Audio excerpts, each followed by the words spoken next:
अण्णाभाऊ साठे यांची जयंती देशात आणि महाराष्ट्रात आणि आज नांदेड येथे सुद्धा उत्साहाच्या वातावरणात साजरी होते। मी भारतीय जनता पार्टी आणि सर्व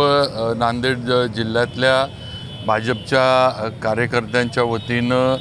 आणि माझ्या सातारा जावळी विधानसभा मतदारसंघाच्या वतीनं सुद्धा लोकशाहीर अण्णाभाऊ साठे यांना विनम्र असं अभिवादन करतो। लोकशाहीर अण्णाभाऊ साठे यांनी आपल्याला माहीत आहे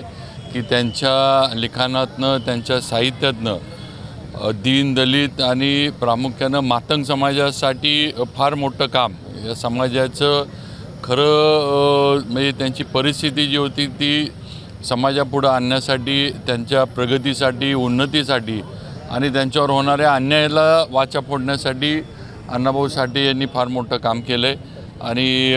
त्यांच्या लिखाणातनं नक्कीच तुम्हाला मला सर्वांनाच प्रेरणा ही कायम मिळत आलेली आहे। मागंसुद्धा साताऱ्यातील काही माझे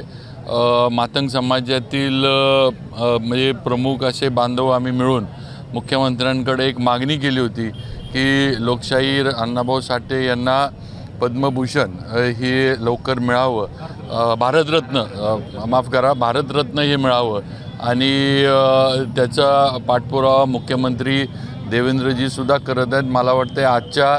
या जयंतीच्या निमित्तानं परत एकदा त्या मागणीवर आपण सर्वांनी हे राहूया की लोकशाहीर अण्णाभाऊ साठे यांना भारतरत्नानं लवकरात लवकर केंद्र सरकारनं आणि भारत सरकारनं सन्मानित करावं, म्हणजे मातंग समाजाची एक